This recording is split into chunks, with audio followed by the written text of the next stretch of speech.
Ever been labelled difficult or disruptive as a child, or even as an adult? Did you know that could sometimes be a sign of something more? Feeling overwhelmed, anxious, or even depressed, could undiagnosed ADHD be playing a role?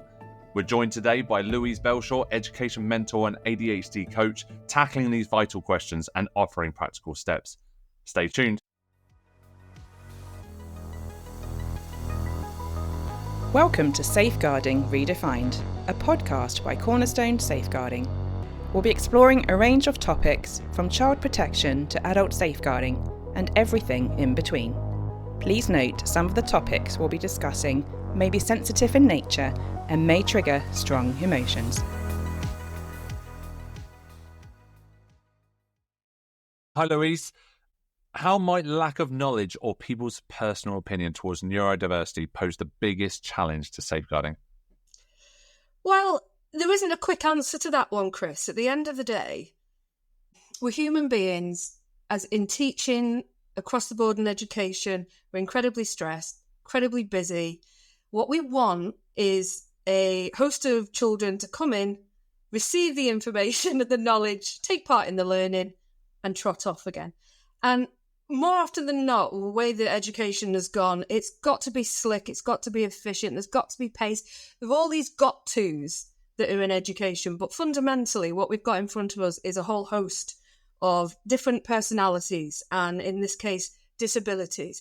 And by not acknowledging, understanding and receiving proper training in this area, we are kind of putting ourselves in a situation where we're not meeting the needs of that student fundamentally, which can then progress into something like managed transfers, removal from school. And I think ultimately what I would love to eradicate in a heartbeat is this compassion fatigue that educators sometimes have, that I'm very busy, let's move things along here. And like I've heard educators saying things like, well, they're putting it on now, or they're just choosing to behave like this now. And for me, that is like the biggest red flag when it comes to safeguarding, because safeguarding goes across the board and it's not just something serious, but it can be something minor like behaviour, which can escalate, which can then lead to real risks, real dangers. And as far as I'm aware, that is part of what safeguarding is all about, is it not?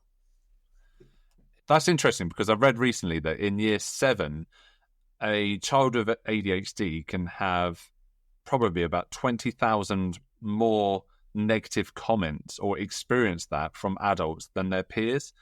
What are your thoughts on that, and why is that the case? Yeah, that's is it wrong that stat doesn't surprise me?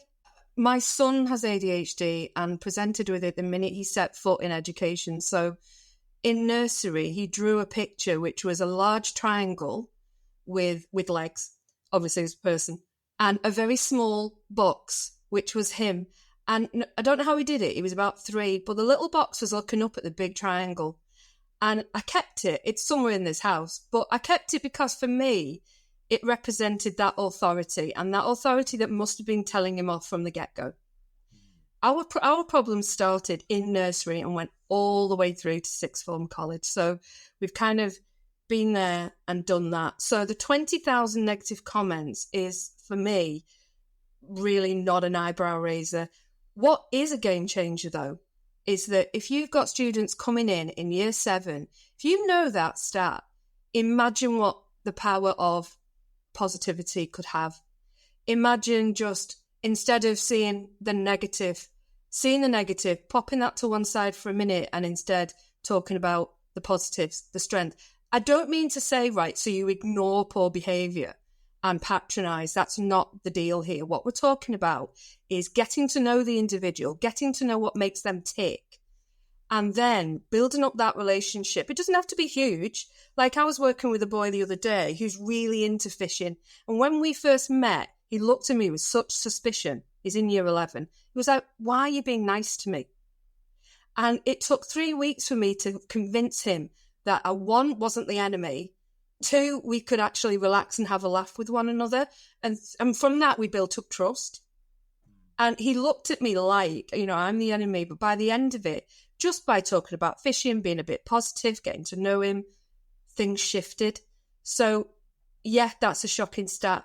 But at the end of the day, we've got that power, that control as educators to turn that around. And it can just be the difference between one conversation. Like, in schools, right, the children that go from one lesson to the next in secondary. And, that student can have a terrible time in geography, but do pretty well in English. And those two teachers might come together, CPD training, staff room, and one goes, oh, he's all right for me. And the other one goes, God, he's a nightmare for me. Now, for me, that's a major red flag. What is it that the English teacher's doing that the geography teacher's not doing? Because as far as I'm concerned, the pupil's the same. So what's going on there? I found a lot of your comments there that actually just quite emotional in respect of like not only the picture that your son drew, but just drawing on my personal experiences that I spent most of my first school, primary school, some parts of secondary school as well, being chucked out of classes quite a lot. Not because I was naughty, it's just because I wasn't able to cope in those lessons. Now to find out that my youngest has been encouraged to have tests for ADHD by his school. Reflecting once again just on personal experience, I realised that the classroom environment wasn't for me.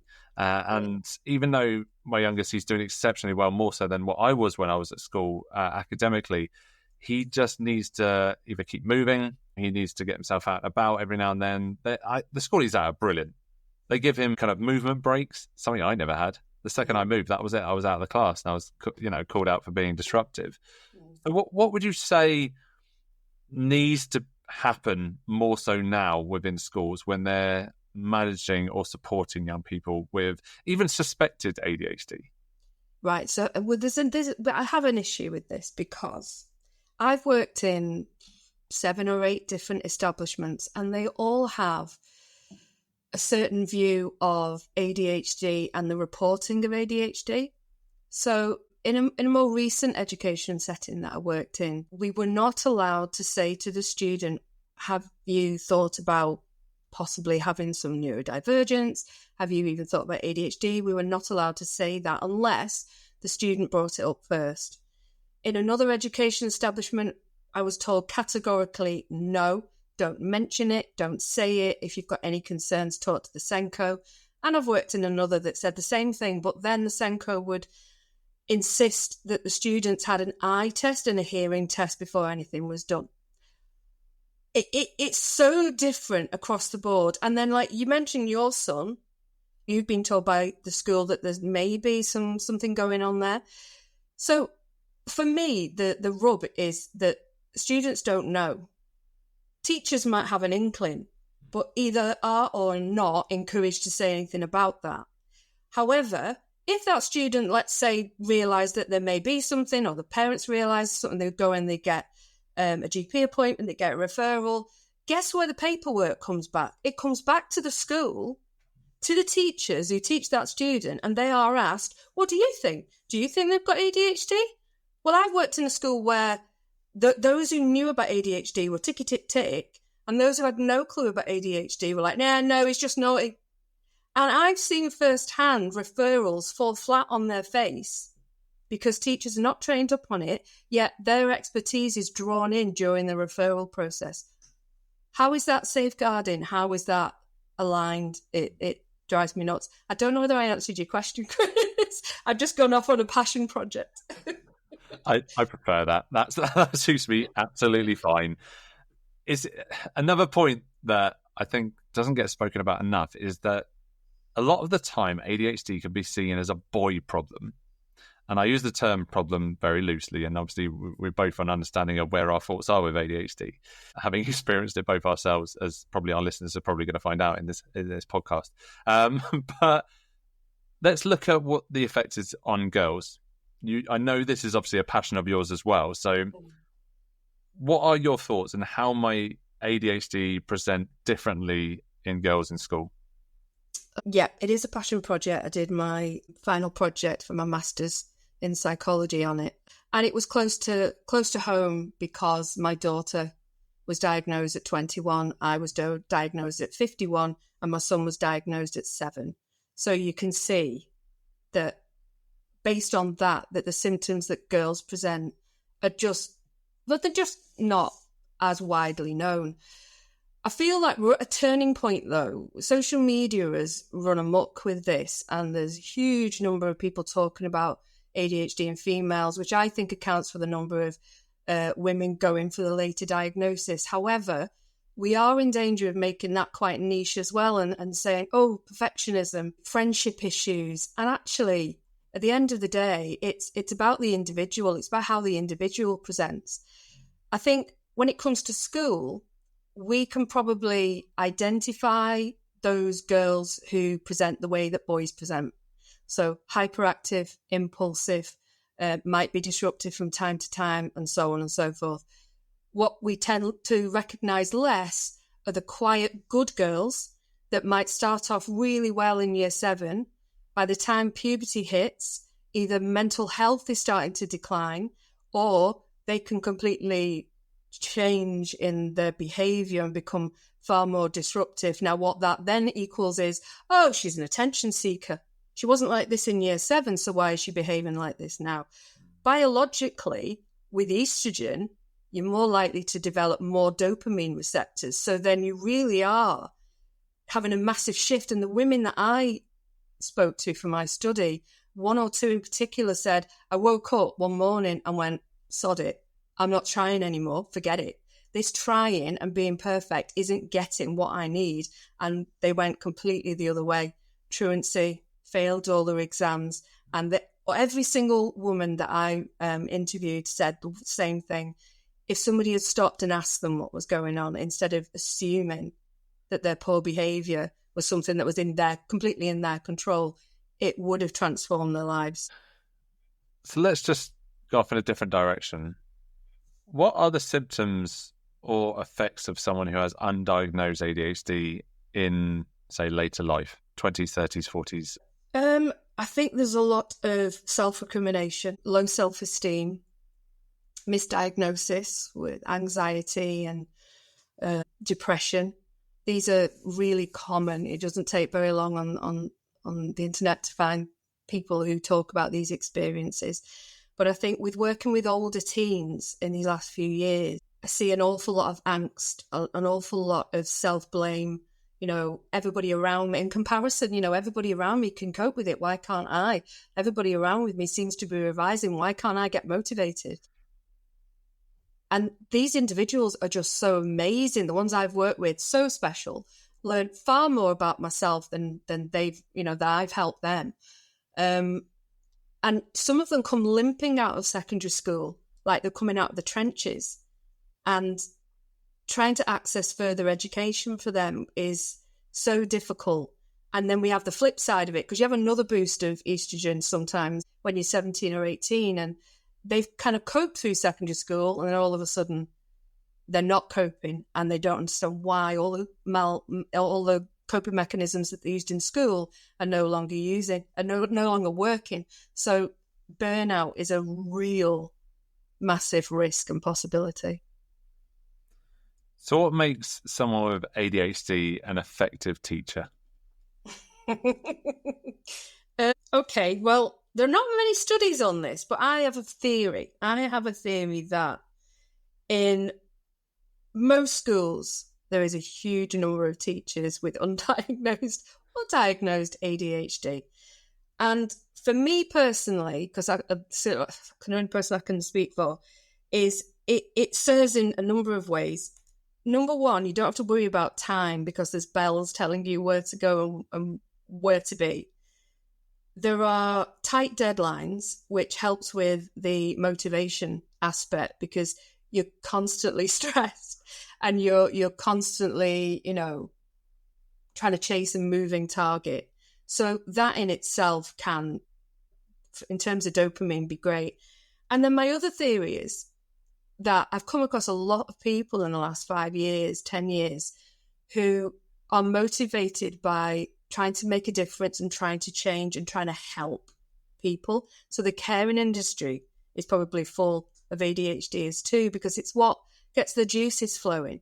So I speak to a lot of young people who got ADHD and they want to go into health and social care. They want to go into teaching. So they want to make a difference. That's what really gets them going. So I think in teaching, the fast pace of it, the stress factor, which can be a good thing for an ADHD, apart from the burnout side of things. The energy that's required. Yeah, I think it lends itself really nicely to the profession. And I can't tell you how many I meet on a regular basis. I'm like, oh, yeah, it's interesting. If someone's listening now and they're concerned that they might have ADHD, what symptoms should they be looking out for, and what advice would you give them? Okay, it's quite a big question. I think if alarm bells are ringing, then it's best to start, I think, just conducting your own research to begin with. And I would probably direct people to somewhere reputable like Additude. So it's ADDITUDE.com. It's research-based. It's based in America, but they've got many articles on ADHD. And there's a very thorough questionnaire that people can work their way through. I think it's interesting, the number of parents that I meet of young people with ADHD, and quite often my first thought is, I think you may have ADHD as well, but obviously I don't say that, so I'm not very ethical. But I think when you've lived with it for an awful long time, you don't consider it. Like, I went through motherhood not thinking for a second it was me. I blame my ex-husband. But it was me all along. And I only learned that doing the study and interviewing women and relating to everything that they were saying. So I think it's worth keeping an open mind. Going in there with an open mind as well, right? And maybe going to a GP saying, look, these are the symptoms that I'm suffering with, and going from there. Hopefully it'll just be a straightforward referral, but maybe go to Additude first. Have a look at things like executive dysfunction list. On there's everything that you may well be struggling with. So organisation, emotional control, timekeeping.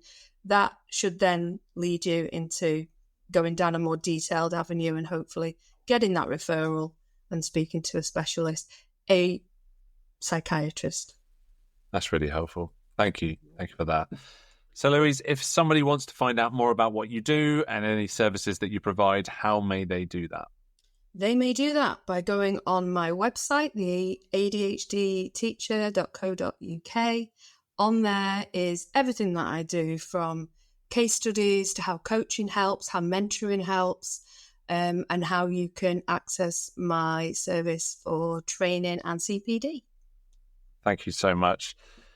Well, that's brought us nicely to the end of today's episode. What a very interesting topic on ADHD. Thank you, Chris. Thanks for asking me to be on. If you enjoyed this episode, don't forget to hit the follow button so you don't miss another episode of Safeguarding Redefined. Thanks for joining us on this episode of Safeguarding Redefined. Remember, every voice matters. If you have a story to share or a question to ask, please let us know. To stay updated on the latest episodes and safeguarding news, be sure to subscribe to our podcast and follow us on LinkedIn, or check out cornerstonesafeguarding.co.uk. To our avid listeners, you know that we cover a large range of topics across multiple sectors, and we choose our guests based on what we believe will enhance your safeguarding. But did you also know that Cornerstone offers a safeguarding health check? Whether you work in a charity, office, or education, our health check gives you a clear, expert-led review of your safeguarding structures. It helps you identify both your strengths and gaps to make sure you're fully compliant. Think of us as your safeguarding checkup. If you'd like some peace of mind and expert guidance, just get in touch. Drop us an email via info@cornerstonesafeguarding.co.uk to learn more. That's info@cornerstonesafeguarding.co.uk